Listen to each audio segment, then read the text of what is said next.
오늘 읽을 하나님의 말씀은 어저께 읽은 말씀과 동일합니다. 에베소서 2장 10절 말씀. 다시 한번 함께 읽겠습니다. 우리는 그가 만드신 바라 그리스도 예수 안에서 선한 일을 위하여 지으심을 받은 자니 이 일은 하나님이 전에 예비하사 우리로 그 가운데서 행하게 하려 하심이니라. 미국의 전설적인 팝 가수 엘비스 프레슬리 다 아실 겁니다. 그가 약물 중독으로 죽어가면서 나는 만족이라는 걸 배우고 싶다 그렇게 절규했다고 합니다. 엘비스 프레슬리의 부인은 말하기를 엘비스 프레슬리는 이 땅에 자기가 살아가는 중요한 목적이 있을 것이라고 생각했다고 그래요. 내가 하나님의 말씀을 전하는 자가 되어야 할까? 사회봉사자가 되어야 될까? 불쌍한 사람들을 위한 기관을 만들어야 할까? 생각도 했지만은 한 번도 하나님 앞에 진지하게 엎드려 제 인생의 목적이 무엇입니까? 이렇게 기도할 시간을 갖지 못한 채 연출가들이 시키는 대로 무대에 섰고 청중의 환호에 미쳐서 노래했고 공연이 끝나면 공허감을 이기지 못해서 약물을 복용하다가 42세에 약물 중독으로 그는 죽었습니다. 우리도 또 여러분도 행여 엘비스 프레슬리처럼 일에 쫓기며 내 의지와는 상관없이 뭔가에 끌려 살고 있지는 않은지, 그리스도인의 삶의 목적은 하나님의 기쁨이 되는 것입니다. 그리고 하나님과 교회를 섬기는 겁니다. 우리는 섬김을 위해서 부름을 받았어요. 오늘 말씀도 우리는 그의 만드신 바라 그리스도 예수 안에서 선한 일을 위하여 지으심을 받은 자다라고 분명히 말씀을 하십니다. 우리는 예수 그리스도로 말미암아 구원을 받았을 뿐 아니라 하나님의 선한 사역을 위해 지음받은 존귀한 자들입니다. 우리는 하나님이 주신 시간과 자원, 세상 자원을 갉아먹다가 끝나는 소모품이 아닙니다. 우리는 소모품 같은 존재가 아니라 하나님의 거룩한 일을 위해서 지음받은 존귀한 자들입니다. 어떤 성도는 나는 하나님은 섬기고 싶은데 사람을 섬기는 것은 싫다고 말해요. 근데 그럴 수는 없어요. 주변에 있는 지체들을 섬기는 것이 곧 하나님을 섬기는 것이기 때문에 그렇습니다. 하나님을 섬기는데 사람은 섬기는 거 싫다. 그건 맞지 않는 얘기입니다. 우리는 하나님의 은혜로 하나님을 섬기되 이웃에 있는 자들을 섬기도록, 교회를 섬기도록 지음을 받았어요. 어느 날 엄마가 밤에 아이에게 저 뒷마당에 있는 빗자루 좀 갖다 달라 그랬어요. 저녁 밤이니까 컴컴하거든요. 그러자 아이가 엄마 밖이 너무 컴컴하니까 무서워서 못 나가겠어요. 그러니까 엄마가 아이를 달래주기 위해서 아니 예수님이 함께 하시는데 뭐가 무서워? 밖에도 예수님이 계셔. 그러니까 너를 지켜주실 거야. 그러니까 아이가 얼굴이 갑자기 환해졌습니다. 그러고서는 문틈 사이로 고개를 내밀더니 소리를 쳐요. 예수님, 거기 계시면 빗자루 좀 갖다 주실래요?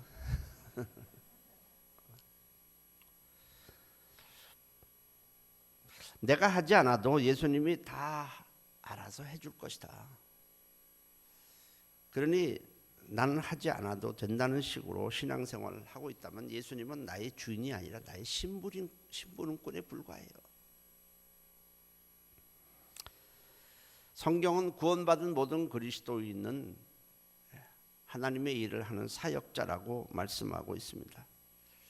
다른 사람을 구원하기 위해서 부름받은 사역자고, 다른 사람을 축복하기 위해서 부름받은 사역자고, 다른 사람들이 연약하고 힘들어했을 때 그 사람들을 기도해 주기 위해서 부름받은 사역자들입니다.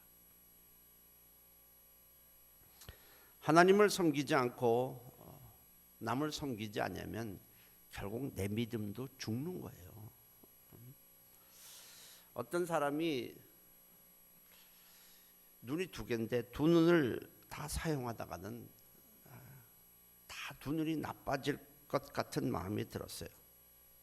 그래서 고민하다가 기가 막힌 아이디어가 떠올랐습니다.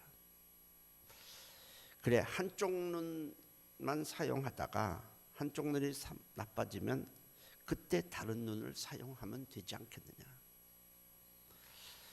그래서 그는 한쪽 눈을 가렸어요. 완전히 가려버렸습니다. 세월이 흘러서 한쪽 눈이 나빠졌어요. 그때 그는 이때다 싶어서 그동안 아껴두었던 눈을 사용하려고 한쪽 눈을 가렸던 눈을 가리개를 띄었습니다. 그러나 그 눈은 쓸 수가 없게 되었어요.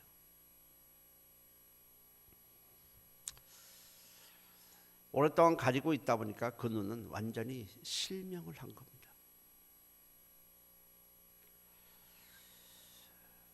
어두운 동굴에 사는 물고기들은 모두 눈이 퇴화되어 있습니다. 앞을 보지 못해요. 사용하지 않는 것은 아끼는 것이 아니라 버리는 겁니다. 없어지는 거예요. 죽는 거예요. 그리스도인들이 그들이 속한 교회를 섬기지 않기 때문에 교회는 죽어가고 있어요. 이런저런 이유를 대며 전도의 사명을 감당하지 않기 때문에 구원의 문이 닫히고 있는 겁니다. 세상이 이래서 이래서 좀 그래서 교회가 죽어가고 있는 것도 아니고, 그래서 전도의 문이 닫히고 있는 것도 아니에요. 하지 않는 거예요. 하지 않기 때문에 닫히고 있고, 하지 않기 때문에 죽어가고 있는 거예요. 우리는 세상 이유를 찾고만 많이 되지만 그렇지는 않습니다.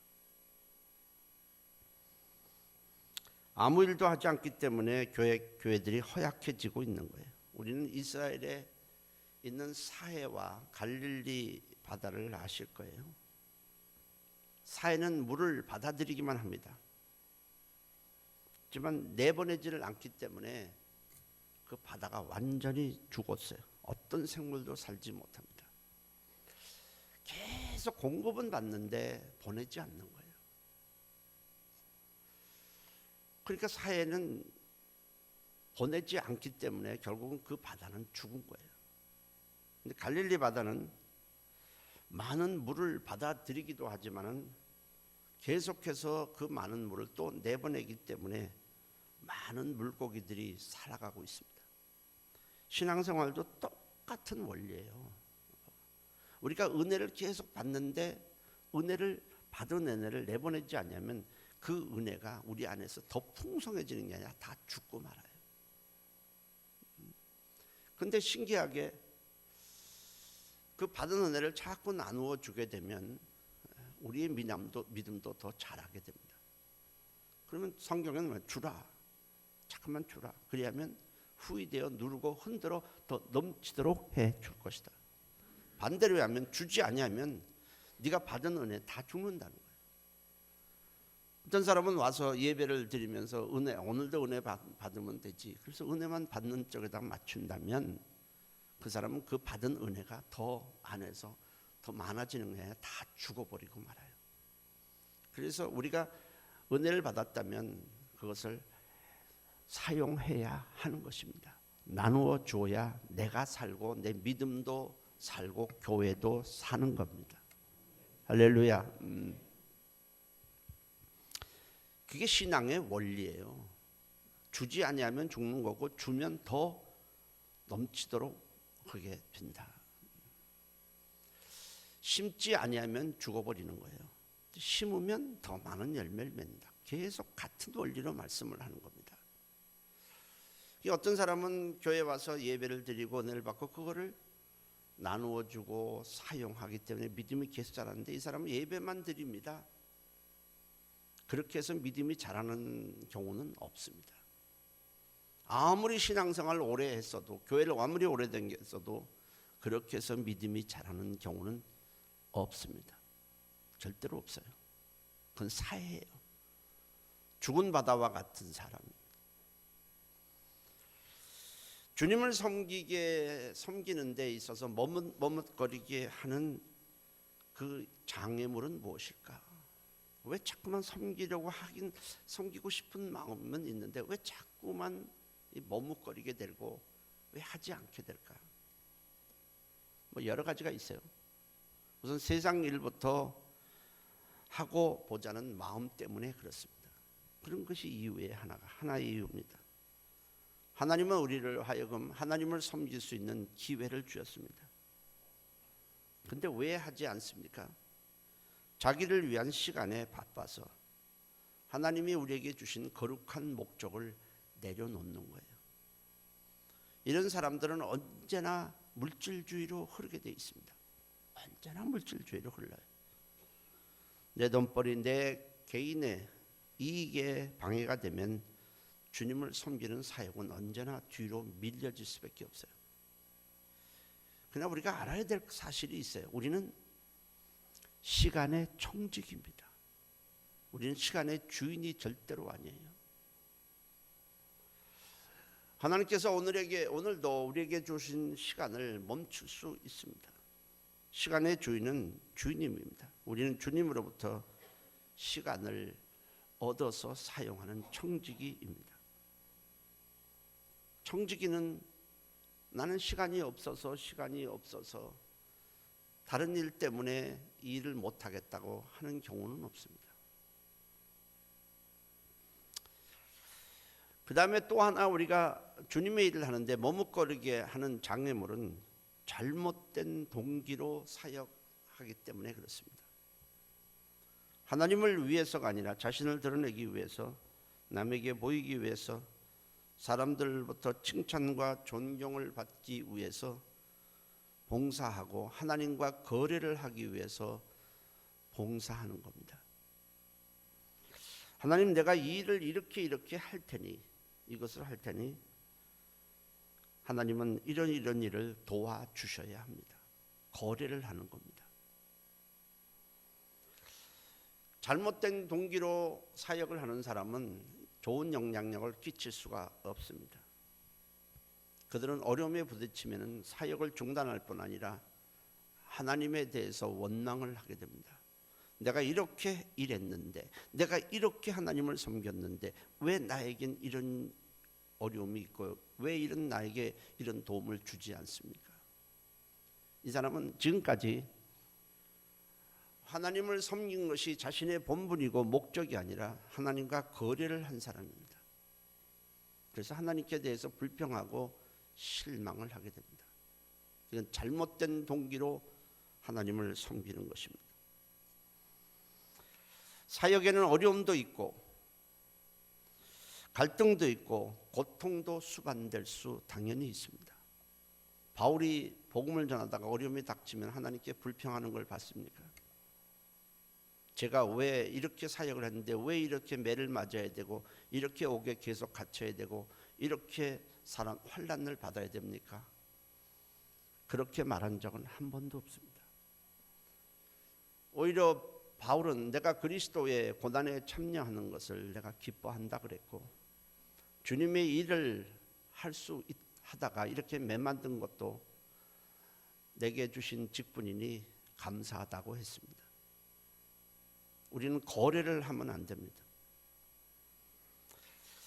우리는 주님의 일을 하다 보면 어려움도 있고 시련도 있겠지만은 그럼에도 우리는 하나님 앞에 쓰임 받는다는 그 한 가지 목적에 한 가지 일만 해도 우리는 평생 감사해야 하는 것입니다. 주님이 우리를 구원하시지 않았다면, 하나님을 알게 해주시지 않았다면 우리가 어떻게 하나님의 일을 할 수 있겠습니까?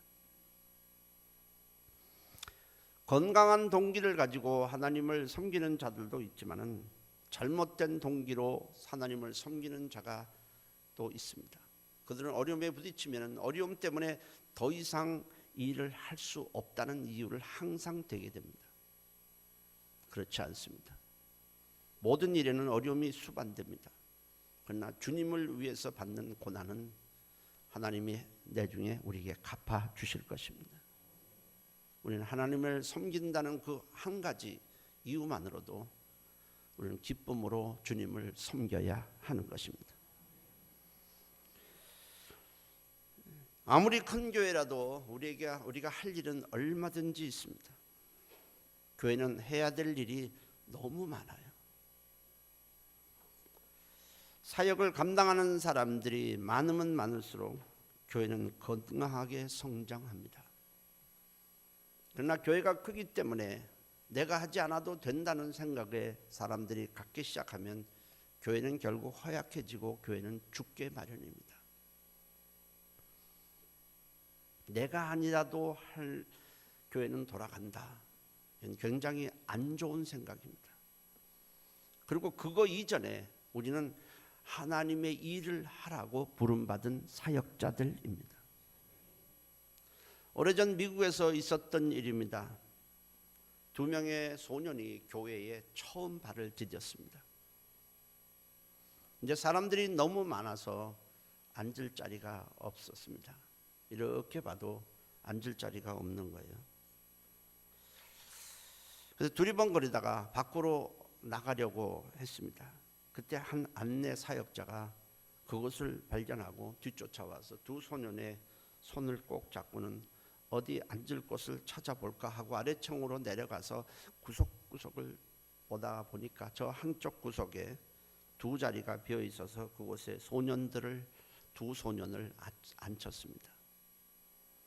예배를 드리다가 두 소년은 예수를 구주로 영접을 했습니다. 그 두 소년 가운데 한 사람이 세계를 다니며 많은 사람을 구원한 빌리 그레이엄 목사입니다. 한 무명의 안내 사역자가 아니었더라면 우리 시대의 가장 위대한 전도자인 빌리 그레이엄 목사를 잃어버렸을지 모릅니다. 하나님의 눈에는 작은 일이 없습니다. 내게 맡겨진 그 일이 위대하고 큰 일입니다.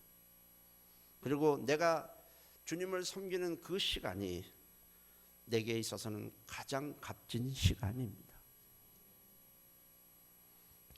어떤 사람은 지적으로 또는 육체적으로 나는 부족하고 불완전해서 쓰임받을 수 없다고 어떤 사람은 생각하기 때문에 주님을 섬기는데 머뭇거리고 있습니다. 성경은 고린도전서 1장 27절에 하나님께서 세상의 미련한 것들을 택하사 지혜 있는 자들을 부끄럽게 하려 하시려고 세상의 약한 것들을 택하사 강한 것들을 부끄럽게 하신다라고 말씀을 합니다. 우리에게 있는 약점, 부족한 점, 그것은 우연히 생긴 것이 아닙니다. 태어나서 어떤 일로 무슨 누구의 실수로 해내서 시력을 잃어버렸던, 아니면 다리를 잃어버렸던, 아니면 여러 가지 연약한 상태에 있던, 그것은 절대로 우연히 생긴 일은 아닙니다. 운이 나빠서 그런 것도 아닙니다. 만물의 주관자는 하나님이십니다.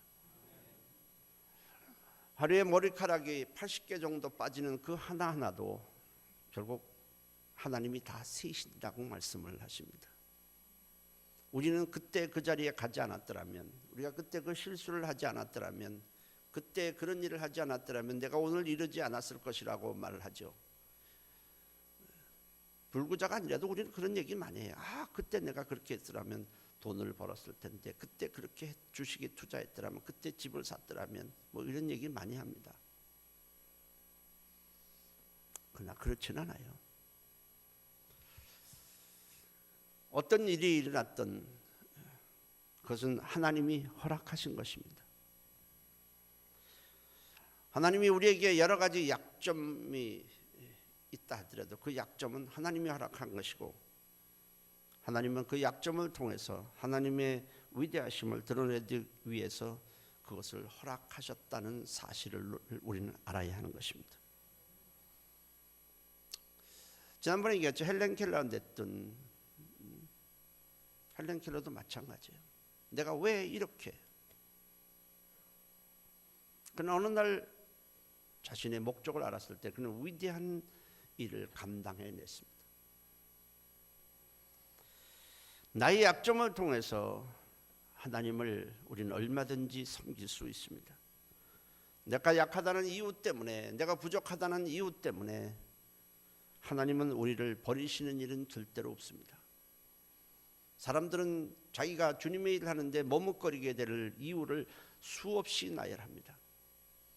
나는 내가 성품이 이래서, 내가 무엇 이래서, 뭐가 이래서라는 이유를 굉장히 너무 많이 됩니다. 연약하다는 이유, 부족하다는 이유, 약점이 많다는 이유. 그러나 성경을 가만히 보십시오.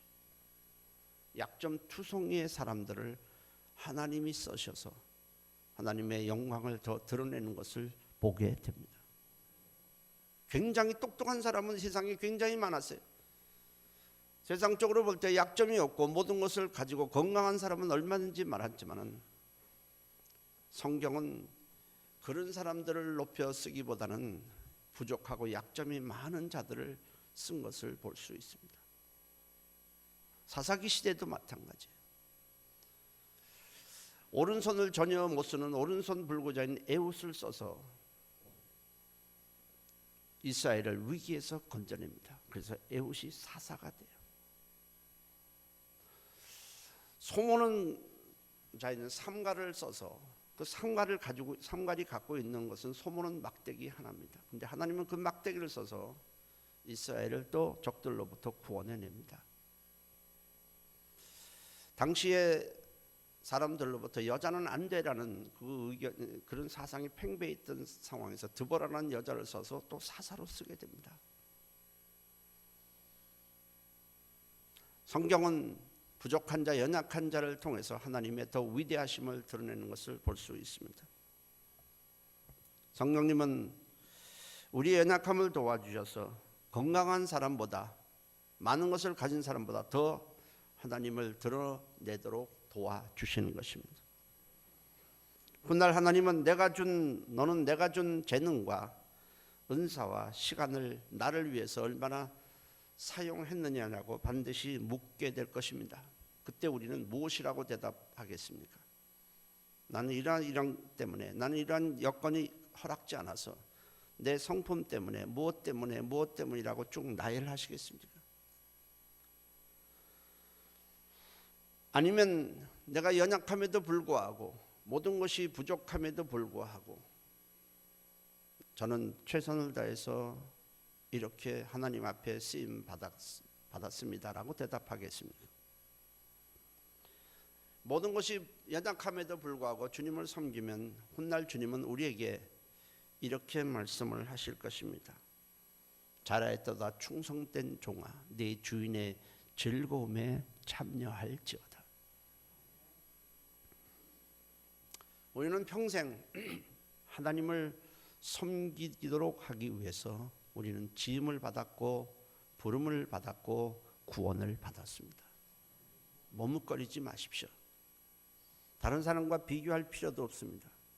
힘들다고 어렵다고 하다가 보니까 어려움이 왔다고 난 내려놔서도 안 됩니다. 우리는 예배를 드려도 하나님이 기뻐하시는 예배를 드리셔야 합니다. 조금 일찍 와서라도 기도하면서 하나님이 기뻐하시는 예배를 드려야 합니다. 꼭 늦게 와서, 맨날 늦게 와서 그렇게 드리는 동 마는 동 그렇게 예배를 드려야 하겠습니까? 주님의 피로 값주고 사신 교회를 섬기십시오. 행함으로 믿음을 보이십시오. 그래서 하나님이 기뻐하시는 영적으로 건강한 한 해가 되기를 바라고 믿음으로 성장하는 한 해가 되시기를 주의 이름으로 축원합니다. 기도합니다. 하나님, 우선 하나님을 섬기는 일에 내가 무슨 훈장이라도 탄 것처럼 의시된 적도 있고 거래한 적도 있었으니 용서해 주시고 평생 하나님을 섬기게 하시고 우리 가족 믿는 자들 다 하나님을 섬기며 살아가게 도와주옵소서. 우리 주여 한번 하시고 통성으로 기도합니다.